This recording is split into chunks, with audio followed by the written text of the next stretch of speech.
Good morning all of you. ये हमारी OT की सबसे पहली क्लास है जिसमें हम लोग पढ़ेंगे सर्जरी इज़ एन आर्ट, चिकित्सा एक कला है। ये टॉपिक आप लोग के बुक में पेज नंबर 3 पे मिल जाएगा। ये बुक GN शर्मा की बुक है, GN शर्मा और RK शर्मा की बुक। तो इसमें कुछ कंटेंट को हम समझने की कोशिश करेंगे कि आखिर ये सर्जरी इज़ एन आर्ट क्या लिखा हुआ है। तो इसमें सबसे पहला ग्राफ में लिखा हुआ है कि शल्य चिकित्सा केवल एक चिकित्सा मात्र ही नहीं बल्कि विज्ञान, एक साइंस और आर्ट का समूह होता है। इसलिए यह आवश्यक हो जाता है कि शल्य चिकित्सक यानी सर्जन को एनाटॉमी, फिजियोलॉजी, पैथोलॉजी और बेसिक साइंस का ज्ञान आवश्यक होता है। तो सर्जन को यहाँ पर सबसे पहले पैराग्राफ में ये बताया गया है कि सर्जरी करने वाले को अर्थात सर्जन को किस किस का ज्ञान होना अति आवश्यक है। तो उसके लिए उसको एनाटॉमी, फिजियोलॉजी, पैथोलॉजी और बेसिक साइंस का होना बहुत आवश्यक होता है। पैराग्राफ नंबर 2, वास्तव में शल्य चिकित्सा का उद्देश्य रोगी के जीवन की रक्षा करना, उसके पीड़ाओं व निर्योग्यताओं से मुक्ति दिलाना तथा शारीरिक कृत्यों की पुनः स्थापना करना। इस कारण एक शल्य चिकित्सा का मैकेनिकल व जीव वैज्ञानिक दृष्टि से निरापद होना भी आवश्यक है। मैकेनिकल दृष्टि से जिस प्रकार विभिन्न अवयवों की शारीरिक रचना का ज्ञान होता है अत्यंत महत्वपूर्ण है, उसी प्रकार जीव वैज्ञानिक दृष्टि से विभिन्न अंगों के कार्यों तथा उनकी विरोहित रीतियों का रिपेयर और हीलिंग वेज का ज्ञान होना भी परम आवश्यक है। किसी भी शल्य कर्म या ऑपरेशन के लिए यह अनिवार्य है कि शरीर क्रिया विज्ञान तथा ऊतक विरोहण के मूल सिद्धांतों के अनुसार संपन्न किया जाए। इस पैराग्राफ में आप लोगों को ये बताया गया है कि किसी सर्जन का मुख्य उद्देश्य क्या होता है। किसी सर्जन का मुख्य उद्देश्य होता है कि उस रोगी के पीड़ाओं और निर्योग्यताओं, पेन और डिसेबिलिटी से उस रोगी को मुक्ति दिलाना। दूसरी चीज़ जो इस पैराग्राफ में बताई गई है वो है कि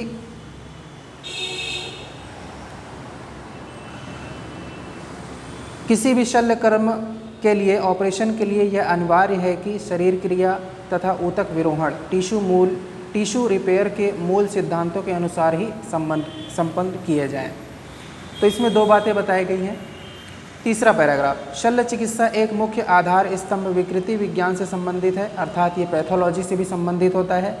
अतः प्रत्येक सर्जन को चाहिए कि वह शरीर रचना विज्ञान, शरीर क्रिया विज्ञान के साथ साथ विकृति विज्ञान में भी गहरी रुचि ले तथा विकृति विज्ञान की नवीनतम खोजों का ज्ञान ग्रहण करें।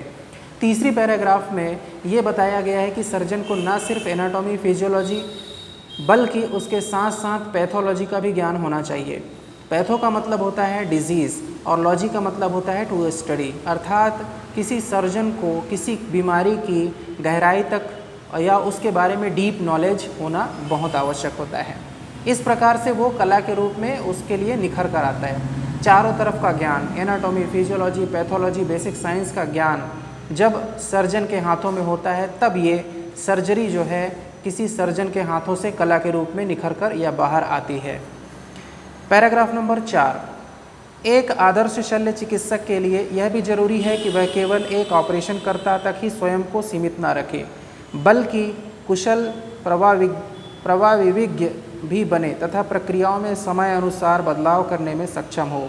एक चिकित्सक को चुस्त चौकन्ना अनापेक्षित परिस्थितियों का सामना करने को सदैव तत्पर रहना चाहिए, क्योंकि ऑपरेशन प्रक्रिया के दौरान उसके सामने सदैव ऐसी प्रतिकूल परिस्थितियां उत्पन्न हो सकती हैं। सर्जन में प्रत्येक स्थिति में शीघ्र निर्णय करने एवं शांति एवं आत्मविश्वास पूर्ण ऑपरेशन करने की पूर्ण क्षमता भी होनी चाहिए। सर्जिकल निष्फलताओं का एक प्रमुख कारण विविधिक त्रुटियों का रह जाना होता है। चौथे पैराग्राफ में ये बताया गया है कि किसी ऑपरेशन कर्ता यानी कि किसी सर्जन की क्या खासियत बात होनी चाहिए। तो किसी सर्जन कर्ता को हमेशा ये ध्यान में रखना चाहिए कि चिकित्सा हर एक दशक में बदलती जाती है, तो उसका हर एक दशक में बदलने वाली आने वाली नई चिकित्सा प्रणालियों को उसकी समझ जरूरी है। ये नहीं कि पुरानी जो चिकित्सा प्रणाली है सिर्फ उसी में ही काम करे, ऐसा नहीं है। हमारे वैज्ञानिकों के द्वारा बहुत सारे ऐसे चिकित्सा उपकरण अब बनाए जा चुके हैं जो किसी ऑपरेशन करता दूर बैठकर भी किसी मरीज का ऑपरेशन कर सकता है। तो इस तरह की जानकारी उसके पास होनी चाहिए। और दूसरी बात ये बताई गई है कि सर्जन में प्रत्येक स्थिति में शीघ्र निर्णय एवं शांति व आत्मविश्वासपूर्ण ऑपरेशन की पूर्ण क्षमता होनी चाहिए। दूसरी चीज़ क्वालिटी ये होनी चाहिए कि उसमें शीघ्र से शीघ्र जो है निर्णय लेने की शक्ति होनी चाहिए और आत्मविश्वासपूर्ण ऑपरेशन करने की पूर्ण क्षमता भी होनी चाहिए, क्योंकि इन्हीं सब कमियों की वजह से कभी कभी टेक्निकल एरर आ जाते हैं और ऑपरेशन बिगड़ जाता है। आखिरी पैराग्राफ है इसका, एक शल्य चिकित्सा का प्रयत्न रहना चाहिए कि ऑपरेशन के समय अंगों को निम्नतम क्षति पहुँचे। एक शल्य चिकित्सक का ये सबसे पहला उद्देश्य है कि ऑपरेशन करते समय कम से कम हानियाँ हों, कम से कम टिश्यूज़ को काटे जाएं, कम से कम जो है ब्लड वेसल्स को काटे जाएं, रक्तस्राव निम्न मात्रा तक बना रहे और मरीज का जो रक्तस्राव है बहुत ही कम होना चाहिए। ऑपरेशन की अवधि लघुत्तम रहे और सर्जन के द्वारा हमेशा ये ट्राई करना चाहिए कि जो ऑपरेशन है कम से कम समय में हो। निश्चेतना की अवधि को अनावश्यक रूप से ना बढ़ाया जाए और ये भी ध्यान में रखना चाहिए कि जो रोगी को ऑपरेशन के दौरान बेहोश किया गया है, निश्चेतना दी गई है, एनेस्थीसिया दी गई है, उसको ज़्यादा देर तक नहीं रखना चाहिए। ऑपरेशन को छोटा बनाकर उस निश्चेतना की अवधि को भी घटाने का प्रयास करना चाहिए। ऑपरेशन के समय ऊतकों को पिंचिंग, क्रशिंग, ट्विस्टिंग, टियरिंग और पुलिंग आदि से क्षति ना पहुंचाए। हमारे पास जो ऑपरेशन थिएटर में जो आर्टरी फोर्सेप रहती है, इसके द्वारा हम त्वचा को खींचते हैं, पिंच करते हैं, क्रश करते हैं, ट्विस्ट करते हैं, टियर करते हैं, पुलिंग होती है, तो सिर्फ ऑपरेशन के अलावा और भी कहीं आसपास उस ऑपरेशन के क्षेत्र में ज़्यादा घाव ना बनाना चाहिए। यह भी एक जो है सर्जन का मुख्य उद्देश्य होता है। चीरा, इस बात का भी सदैव ध्यान रखना चाहिए, चीरा वगैरह लगा रहे हैं तो इस बात का भी सदैव ध्यान रखना चाहिए कि कम से कम हमको पुलिंग, टियरिंग, ट्विस्टिंग हो। इंसीजन करते समय यथासंभव तेज़ सर्जिकल वाले ब्लेड चाकू का ही प्रयोग करना चाहिए। इंसीजन के समय हमको ये देख लेना चाहिए कि हम जो है तेज़, आजकल तो हमारे पास स्टरलाइज्ड डिस्पोजेबल जो है ब्लेड आने लग गई है, तो उसके ज़रिए से हम करते हैं। ध्यान ये रखें कि वो जो है बिल्कुल तेज़ शार्प होना चाहिए ताकि ऊतकों को काटने के दौरान जो है ज़्यादा ऊतकों में खिंचाव ना पड़े। सीज़र, गॉज स्पंज तथा उंगलियों आदि से लिए जाने वाले जो फोर्सिबल टिश्यू डिसेक्शन के ऊतकों को क्षति पहुंच सकती है। रक्तस्राव तीव्र रूप से शुरू हो सकता है तथा ऑपरेशन क्षेत्र के निकटतम भागों में गर्भित अवकाश खुल सकते हैं। इस कारण इन अपरिष्कृत साधनों का प्रयोग करने से सदैव बचना चाहिए।